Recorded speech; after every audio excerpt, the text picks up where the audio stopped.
चलिए भोपाल से एक अहम खबर आपको बताते हैं। डबल इंजन सरकार से मध्य प्रदेश को नई गति। बीजेपी सांसदों के साथ प्रदेश अध्यक्ष की 1-to-1 चर्चा।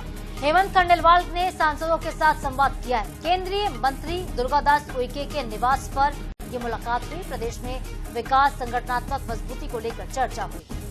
तो बैठक में संसदीय क्षेत्रवार विकास योजनाओं पर जोर दिया गया है। केंद्र और राज्य समन्वय पर विशेष बातचीत हुई है।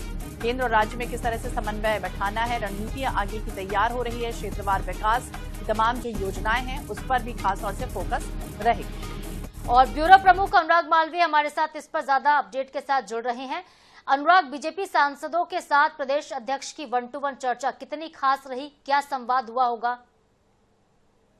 निश्चित रूप से देखिए बहुत महत्वपूर्ण है, और ये इसलिए महत्वपूर्ण हो जाता है कि अभी अभी हमने देखा मध्य प्रदेश बीजेपी संगठन महामंत्री हितानंद शर्मा की विदाई हुई है, और उसके बाद हेमंत खंडेलवाल लगातार सक्रिय नजर आ रहे हैं। दिल्ली से लेकर भोपाल तक दिल्ली में सांसदों के साथ उनकी बैठकें हुई, बैठकों के साथ 1-to-1 चर्चा हुई। जो केंद्र की कई सारी नीतियां हैं उनको मध्य प्रदेश के साथ कैसे समन्वय करना है, ये बहुत महत्वपूर्ण रहा, इस पर चर्चा हुई है। इसके अलावा अगर हम बात करें तो बजट के संदर्भ में भी एक लंबी चर्चा हुई है कि किस तरह से बजट की नीतियों को सांसदों को भी अपने अपने संसदीय क्षेत्र में पहुंचाना है। हेमंत खंडेलवाल ने सामूहिक बैठकों के साथ साथ कई सारे सांसदों के साथ 1-to-1 चर्चा की।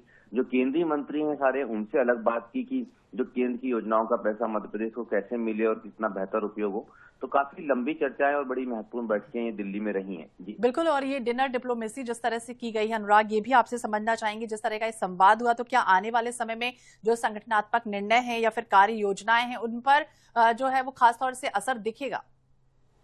बिल्कुल, निश्चित रूप से जैसा आप कह रहे हैं कि ऑर्गेनाइजेशन लेवल पे सबसे महत्वपूर्ण जिम्मेदारी हेमंत खंडेलवाल के पास है, और कई सारे अभी बड़े काम उठाने हैं। राजनीतिक नियुक्तियों की बात करें, उनके संदर्भ में बातें करनी है, क्योंकि हेमंत खंडेलवाल का एक अपना ओन स्टाइल है कि वो अनुशासन के मामले में बहुत तेजी से कदम उठाते हैं। तो उन्होंने सांसदों को इस बात की भी बात की है कि उनके संसदीय क्षेत्र में जितने विधायक आते हैं, जो जिलाध्यक्ष आते हैं, इन तमाम लोगों के बीच में समन्वय की कमी न दिखे। तो जितनी चर्चा संगठनात्मक रूप से हुई है, उतनी ही विकास की योजनाओं और केंद्र और प्रदेश के बीच में समन्वय पर भी बात हुई है। अनुराग, एक सवाल और कि क्या अब आने वाले समय में ये भी समझे कि जो पार्टी की कवायद है काफी कुछ आने वाले समय में कुछ बदलेगा? निश्चित रूप से बदलेगा, क्योंकि आप देखिए पिछले 2 से 3-4 महीनों की बात करें हेमंत खंडेलवाल के शुरुआती कार्यकाल की, तो वो चीजें परिस्थितियां बहुत अलग थी। और हितानंद शर्मा जब तक के रहे तब तक के हेमंत खंडेलवाल अपने आप को बैकफुट पे रख रहे थे। अब हेमंत खंडेलवाल अपनी खुद के जो स्टाइल है, निर्णय है, व्यक्तिगत रूप से स्वतंत्र रूप से लेने में सक्षम नजर आ रहे हैं। तो अब पार्टी उस अनुसार चलती नजर आएगी। तो कुल मिला के फ्रंट फुट पर अनुराग अब खेलते हुए दिख रहे हैं हेमंत खंडेलवाल। देखते हैं कितना ये महत्वपूर्ण रहता है। बहुत शुक्रिया तमाम जानकारी के लिए, तमाम बातचीत के लिए।